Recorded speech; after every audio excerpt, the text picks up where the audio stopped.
Aria is our second AOD member rerunning, and nowadays she has a lot more team options than she had on her release, with both Velena and Remielle now being a thing, not only making her more versatile than ever before, but making her even stronger at that as well. Welcome, I'm Rivyn Elowen, but you may call me Rivy, and this is your complete updated in-depth guide to our second AOD member, Aria.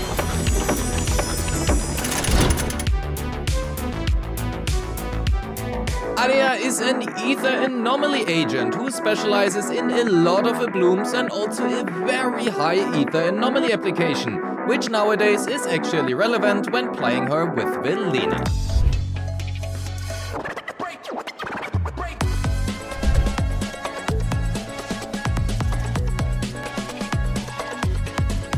Let's begin with her unique resource, Fandom Power. Fandom Power is indicated as per usual right below her HP bar, and it is kept at 8 stacks, and we can also in fact overstack it, more on that later. Regardless of that, however, managing her resources and not wasting stacks is actually pretty important when playing her. Aria can generate Fandom Power through various ways.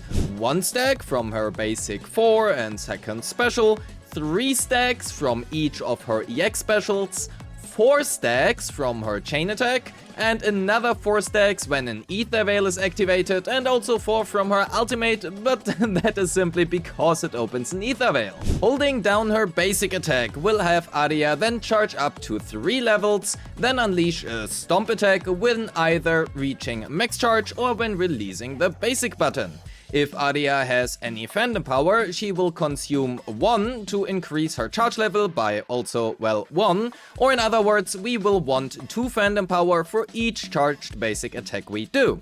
For each stack of Fandom Power consumed, the Stomp attack will then also increase the inflicted anomaly by 10%. Lastly, and most importantly, she can quickly transition into her Stomp attack after her basic 4, special EX special, a level 3 Stomp, a quick assist chain attack or ultimate, or in other words, basically everything she does that isn't her basic 1, 2, 3. TLDR being, if you have at least 2 Fandom stacks, hold basic to make a Stomp attack, which will then consume 2 stacks. Aria also features a 4-part basic attack string, and the 4th hit will generate 1 Fandom Power as outlined before. We will actively use them, but that is also all there is to it. Aria also has 2 specials and 2 EX specials. Frankly, we will basically never use her first special, but at least her second special has some application for additional Fandom Power generation. It can only be used directly after her basic 4, assist follow-up, chain or ultimate, and it will also generate 1 Fandom Power. Both of her EX specials will cost 40 energy, and her second EX special can only be cast after her first EX special, and we will never use it. Regardless, however, both EX specials will generate 3 Fandom Power upon use, and we will very frequently use the first one.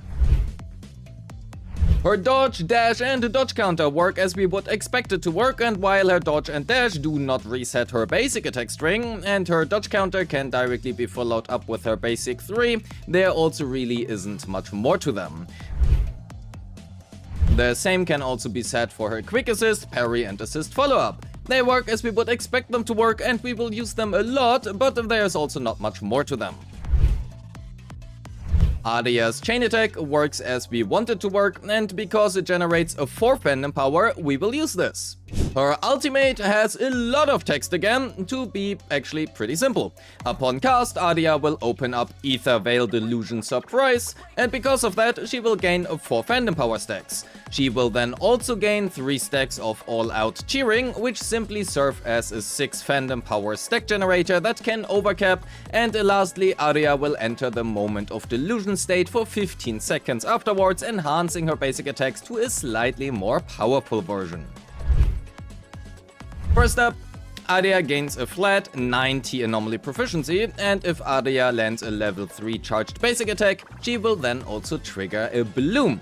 A bloom's damage is based on the original anomaly damage as well as her anomaly mastery, and if the target is stunned, those blooms deal 50% more damage. Please note the wording damage ratio, as this is a true 50% multiplier and not a simple damage bonus. If your blooms were to do 1 million damage out of stun before, they will now do 1.5 million during stun, not accounting for the stun damage multiplier.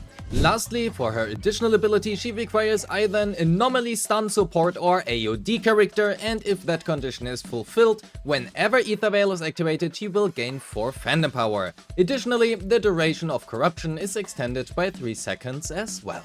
Because her additional abilities condition is this easy to fulfill, I have previously simply taken this as part of her base kit. It is honestly very difficult to not have this active. She deals most of her damage during stun, with the largest contribution coming from her blooms as well as corruption. Well, at least in a full AoD team that is, but with Velena now being here and Aria being Velena's best partner, most of her damage in that team at least comes from her Bloom and, well, Vortex, which technically is Velena's damage. Anyway, outside of her core skill, none of her skill levels matter all too much. If you want to optimize her damage output and days, however, focus first and foremost on her core skill, then her basics, followed by her EX, ultimate and assist, and lastly dodge.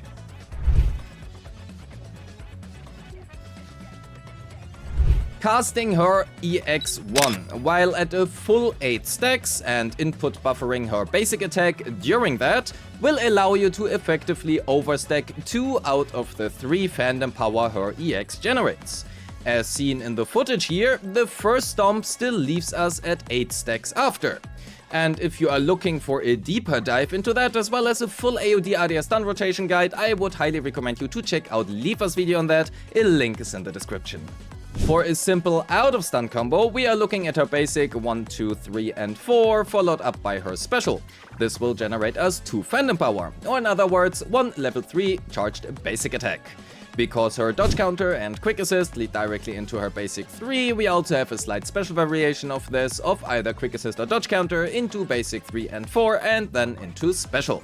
Otherwise, we require manual chain for her stun combo, and the goal is usually just to dump as many level 3 charged basic attacks and hence also blooms during stun as possible, but the combos vary heavily depending on the team, game state and matchup, so I will not cover them further.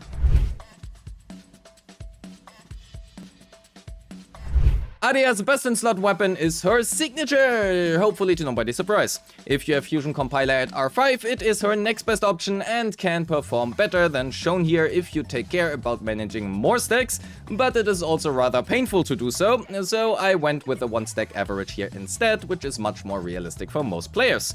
On the other hand, it will perform worse at Mindscape 2 or higher and also worse versus half defense bosses. Otherwise, Vivian's Flight of Fancy is her next best paid choice, and as per usual, Weeping Gemini is the best free-to-play alternative. Due to Nangong Yu's stun speed, however, Weeping Gemini performs worse in teams with Nangong Yu compared to non-stun options such as Velena, for example. As a special note on Flight of Fancy, it is her best choice within Velena teams, even above her signature. So if you plan on playing Aria in Velena teams, Flight of Fancy is your best choice.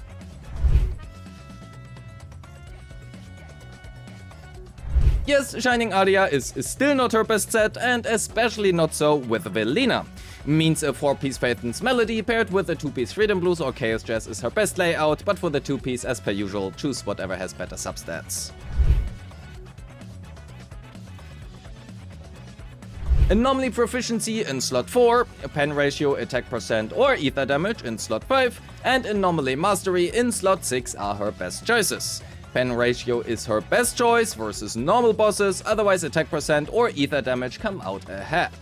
As for her substats, focus on Anomaly Proficiency and Attack Percent, then Flat Pen and lastly Flat Attack. Please note that Aria really likes Attack Percent, arguably even more than Anomaly Proficiency. This is even more true if you don't run Attack Percent in slot 5.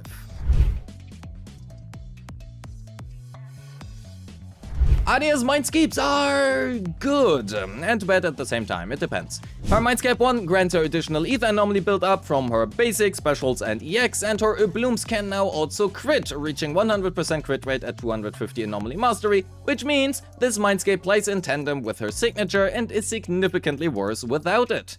Her Mindscape 2 grants her 16% defense rate, increased to 24% while in her Moment of Delusion ultimate state.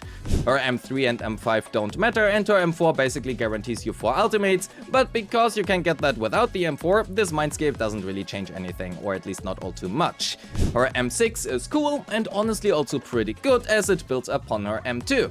She gains access to her ultimate faster now, and upon casting it once, Aria will not leave the Moment of Delusion state anymore and remain in it permanently.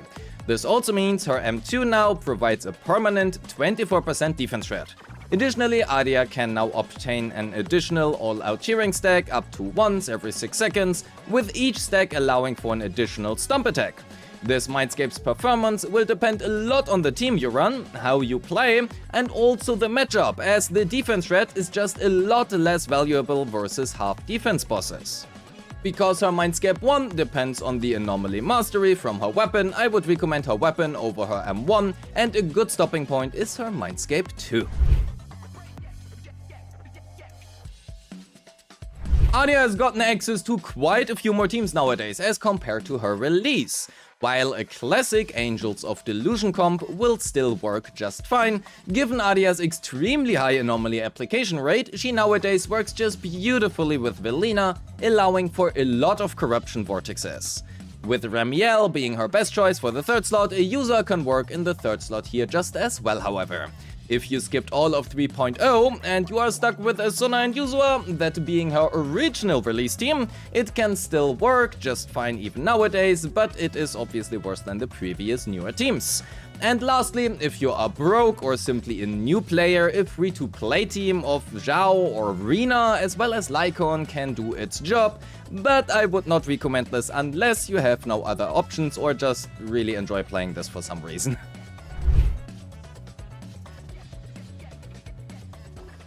Pros and cons. As just established, Aria's performance depends heavily on her team, and there is a significant difference between having her best teammates in Remielle and Velena or Sona and Nangong and, well, not having them. Aria's investment is quite cheap. She does a lot of damage and is also pretty simple to play at the baseline as well, but also has at least some depth to her that exceeds hold left click when optimizing her routing. Aria really likes her weapon and is significantly worse without it, especially in Velena teams. Also, her signature is a good general stat stick to have on your account regardless. Lastly, her Mindscapes are fine, but are also worse versus half defense bosses. And with that, we are at the end of the video. Thank you so much for watching. Don't forget to like and subscribe, leave a comment on whether or not you are getting Aria, her signature, or a Mindscape for her this time around, and of course, join the Discord. We also have merch now, yippee! A link is in the description. A special thanks goes to my YouTube and Patreon members who make this content possible. If you wish to support me, you will find a link to my Patreon in the description, or simply click the join button right below this video. And as always, I appreciate all of you and wish you a great day. Peace!